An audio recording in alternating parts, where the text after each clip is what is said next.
Pertandingan Qatar versus Indonesia di Piala Asia U23 akan digelar kurang dari 2 hari lagi, yaitu tepatnya tanggal 15 April 2024. Pertandingan ini akan dimainkan di Stadion Jasim bin Hamad. Meski Qatar diuntungkan karena bertindak sebagai tuan rumah, para pengamat justru lebih memprediksi Indonesia akan keluar sebagai pemenang dalam pertandingan ini. Kami coba merangkumnya sebagai berikut. Tampil dengan skuad mumpuni. Indonesia datang ke Piala Asia U23 kali ini dengan penuh percaya diri. Hampir semua pemain pilihan Sintayong bisa ditampilkan dalam ajang ini. Hanya terkecuali Nathan dan Elkan Bagot yang tak bisa memenuhi panggilan Sintayong.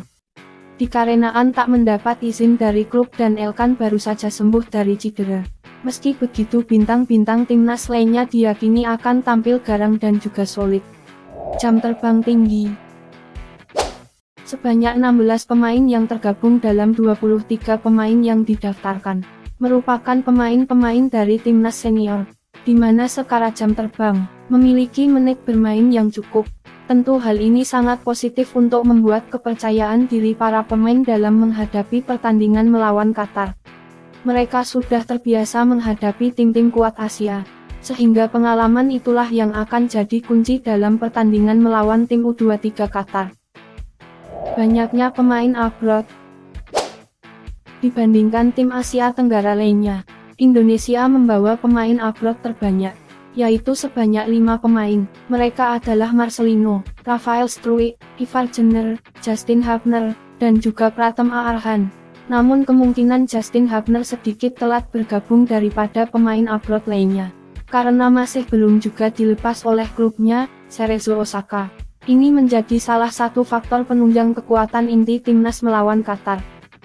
Penentuan karir Sintayong.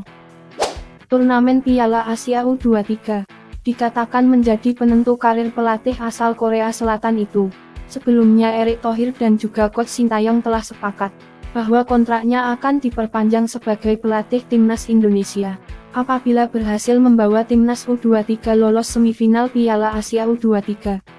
Meski berat, nampaknya Sintayong menyanggupi kesepakatan itu, sehingga dipastikan Sintayong akan habis-habisan dalam turnamen ini, demi masa depannya di timnas Indonesia. Namun sebenarnya coach Sintayong dinilai publik sudah layak untuk diperpanjang kontraknya, tanpa harus menunggu hasil dari turnamen ini.